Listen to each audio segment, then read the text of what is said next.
ჩილი ზეთი უნივერსალური, ძალიან გემრიელი, არომატული, უხდება თითქმის ყველა კერძს. აი განსაკუთრებით ხორცთან, ბრინჯთან, რაც გინდა. ყველაფერს უხდება. ავიღოთ 300 მლ ჩვეულებრივი ზეთი, რაფინირებული. ერთი თავი ხახვი. რამოდენიმე კბილი ნიორი, 3, 4, 5 ჯინჯერი, ერთი სუფრის კოვზი სოიოს соуსი. აქ ჩვენ გვაქვს მიხაკი და შავი პილპილი, დაუღერღავი, წითელი წიწაკა, დაფქული და დაუფქველი წითელი წიწაკა. ეს ჩაის კოვზი შევხედავთ. ჭრით ხავს. დიდი მნიშვნელობა არ აქვს როგორ დავჭრით ხავს, იმიტომ რომ ეს ყველაფერი მოითუშება ზეთში. ეხლა ნიორი. ესეც თავს მომიკლავთ მაინც წვრილად დაჭრაზე. როგორც გამოვა, ისე დავჭრით. ეს გრიმ წვრილად ჭრით ჯინჯერს. ხლად დავჭრათ. ვასხავთ 300 მლ ზეთს დაფაში. ხავში არ აქვს მნიშვნელობა. ანუ აუცილებლად გაითვალისწინეთ, რომ იყოს განიერი და მაღალი, იმიტომ რომ როგორც კი ჩავყრით ინგრედიენტებს, არის საშიშროება იმისი, რომ ამოვიდეს. და მერე ეს თუ შევთ მაღალ ცეცხლზე, სანამ არ გახდება ოქროსფერი. ხახვით ჯინჯერით ყველაფერი დაიბრაცა და გამოვხდოთ და ამოვაცალოთ ყველაფერი ზეთიდან. გამოვიღოთ. ჩიფსები ვით არის ლამაზი.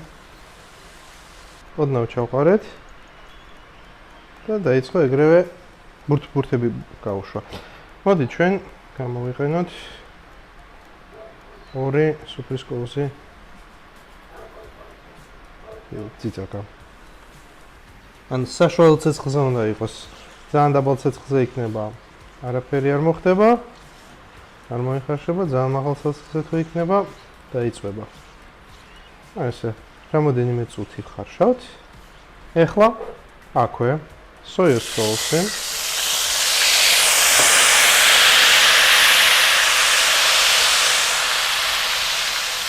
ჩაის კოვზი, შაქარი. შავი პილპილი და მიხაკი. და ცოტა წითელი წიწაკა.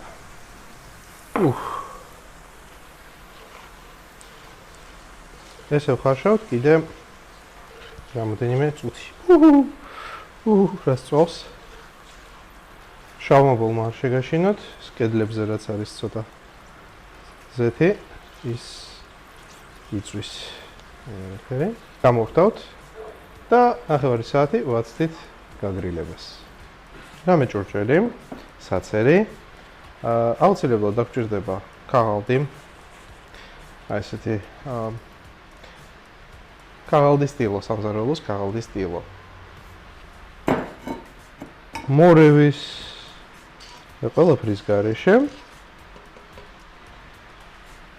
დავაცადოთ და საცერში გავიდეს ზეთი.